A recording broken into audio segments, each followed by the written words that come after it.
My hands are literally shaking so much. Hi, we're Lewis and Shelley, and welcome to the final chapter of our NC500 adventure. In this series, we're touring Scotland's NC500 in Shelley's dad's camper van. In this video, he put it up against its biggest test yet on one of the most treacherous roads in the UK, the Bealach Pass. If you missed parts 1 to 3, make sure you check them out in the description below for all the best places to see on the North Coast 500. So without further ado, let's get into the video. Good morning, so we've just woken up from our free camping spot here at Firemore Sands. Just about to hit the road, get some breakfast somewhere, but I just wanted to show you what we've woken up to today.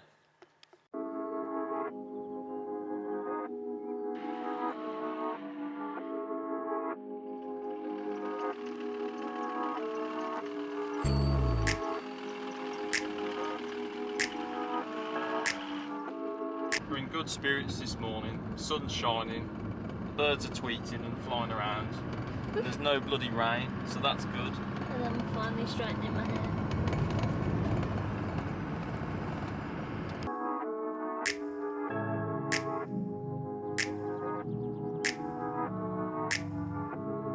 So we've just had our breakfast overlooking Bealach Beach. So the plan for today is to head on down towards Victoria Falls and then Loch Marie, Shieldaig, and then head up around the coast towards Applecross and do the famous Bealach, which is an 11-mile single track road.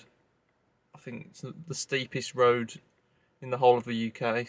There's plenty of hairpin turns as well, so it's recommended that you don't do it in larger vehicles. Yeah, larger vehicles don't do it. Vehicles over 15 foot, which I think our van is about 15 foot as well. Should be interesting, should be a bit scary at points, but... And it's so sunny today. Yeah, we wanted to do it on the sunniest day possible, so today should be a good day for it. But first, I'm going to go back down to the pharmacy in Bealach and buy some tweezers in case we get any more ticks. Yeah. So we don't have to use nail clippers next time. Yeah. Overlooking the beautiful Loch Marie, we stopped off at Victoria Falls. Victoria Falls was only like a 15-minute drive away from Bealach and is accessible just by a short 2-minute walk from the car park.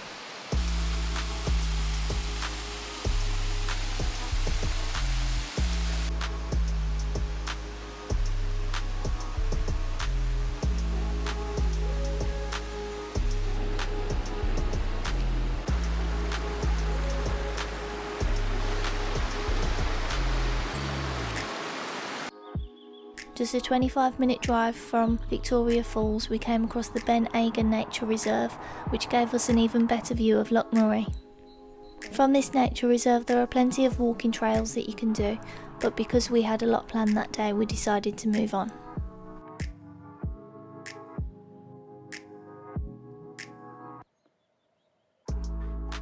The best view of Loch Marie can be found at the Glen Doherty viewpoint, which is just a 2-minute drive from Kinlochewe.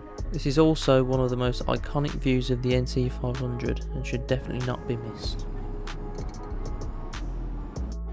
We then followed the single track roads for a while and ended up at Shieldaig, which is a beautiful town overlooking Loch Torridon.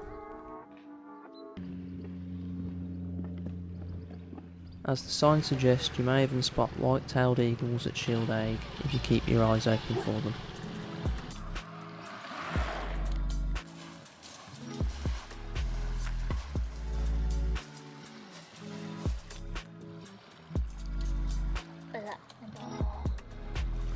So we just stopped off for some lunch. It's been a bit stressful the last sort of half an hour. We're on the coastal route towards Applecross, and we've picked the perfect day really because there's a bike race pretty much. So as we're going up steep single track roads, they're coming the other way at like 40 miles an hour. So Dangerous? yeah, it's a bit dangerous to be honest. Yeah, so because you really can't see around the bend. Like, yeah, so there's a cliff drop the other side. Hopefully by the time we've finished eating, they'll have finished the race, but there might be a few stragglers behind, so... So this bike race went along the Bealach Pass, through the Applecross Peninsula and finished in Shieldaig. Hello?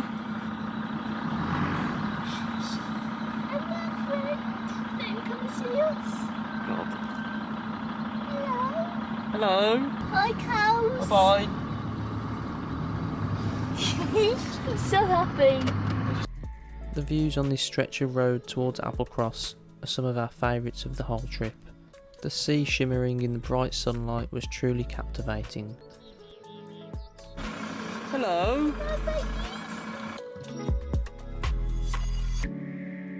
And we saw plenty more Highland cows and even some more deer.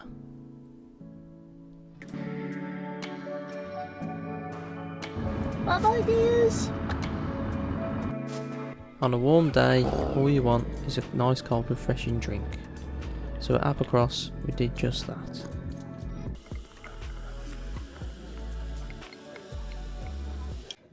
So you've gone for the Bealach lager before we've even done it yet? Bit premature, isn't it? And so we set off on the Bealach Pass, acknowledging all of the warning road signs along the way.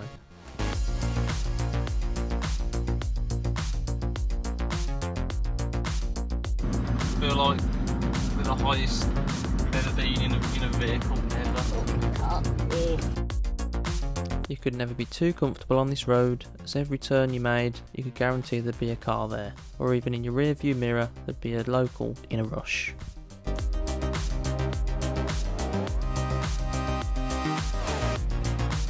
But at last we made it to the top, pretty unscathed, or so we thought. Yeah, we've got a bit of a problem. It's a bit of a leak from the coolant.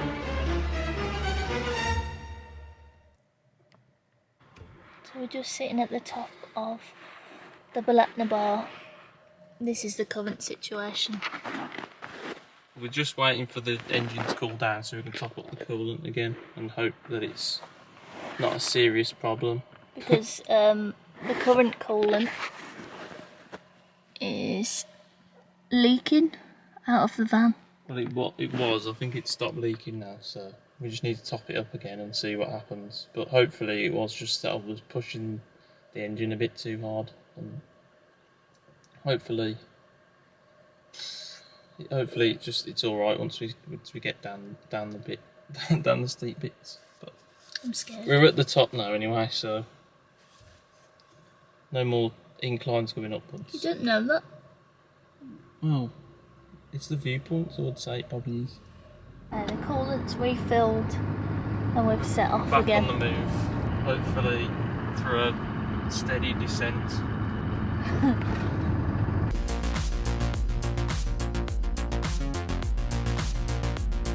The views from the top of the Bealach bar were insane, but a part of us just wanted to get to the bottom as soon as possible.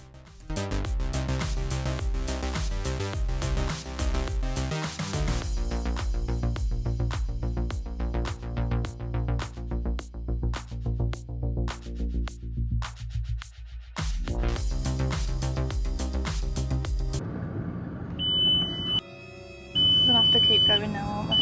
Should I top it up? What? Here? Yeah, that's what it needs, isn't it? Just topping up.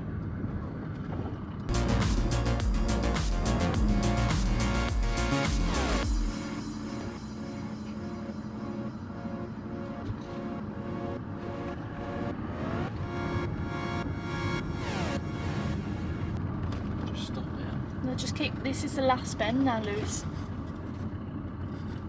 How did you know? Because I can see down. It goes straight down after this one.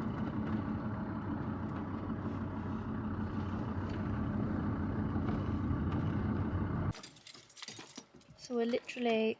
Can you pop the bonnet? I've done it on one of the bends on the Bealach bar. And Lewis is having to top up the coolant again. My hands are literally shaking so much. It's cold. Yeah, but needs must. I'm more scared than I thought I would be.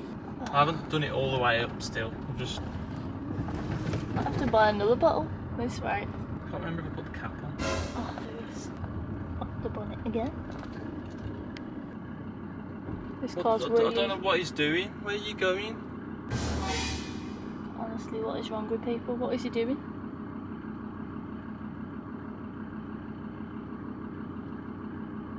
Do we need to reverse now? No, I can't reverse. He needs to reverse. Did you not think we might be waiting for a reason? Can you not pop your wing mirror in a bit? He's gonna hit us. We're gonna hit. Can't pull ours in, can we? He said, can we go back? Oh, okay. On the road again. There shouldn't be up there in that thing anyway. No. It's too big.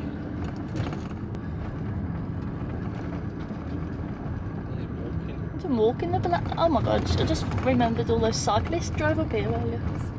No wonder they had to close the road. That would have been too unsafe, wouldn't it?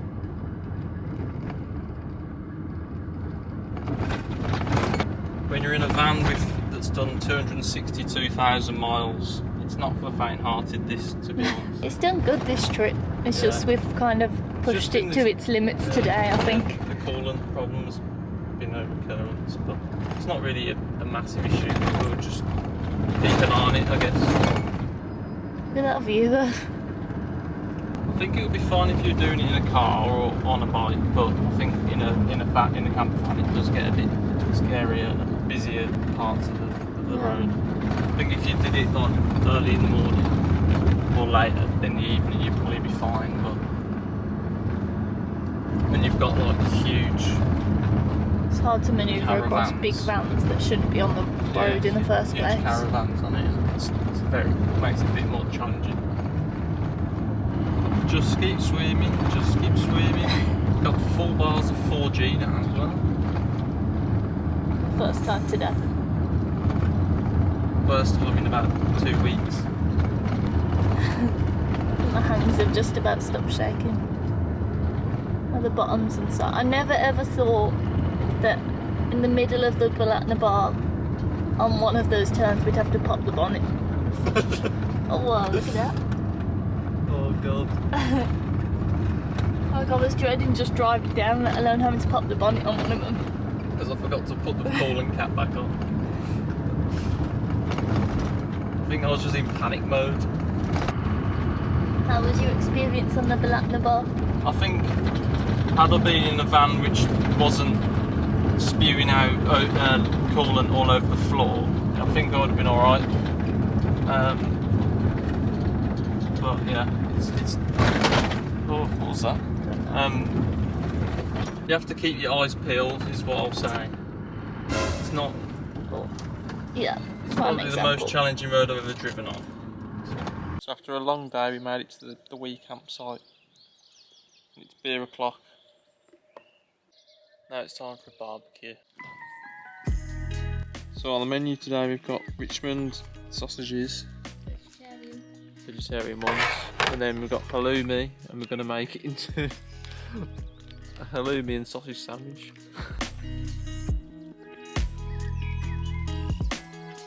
So how do you feel now you finished the NC500?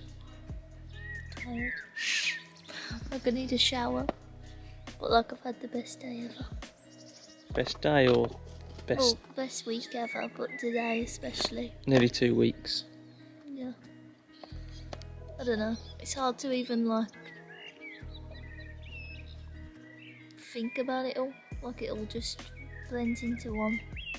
So the wee campsite is just outside of the town called Loch Carron, which I think is actually on the Loch Carron as it goes. So just gonna have a look around.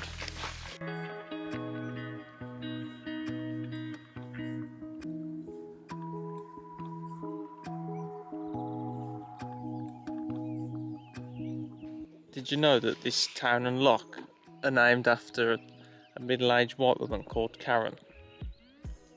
I have no words for you. He was watching his favourite thing in the world.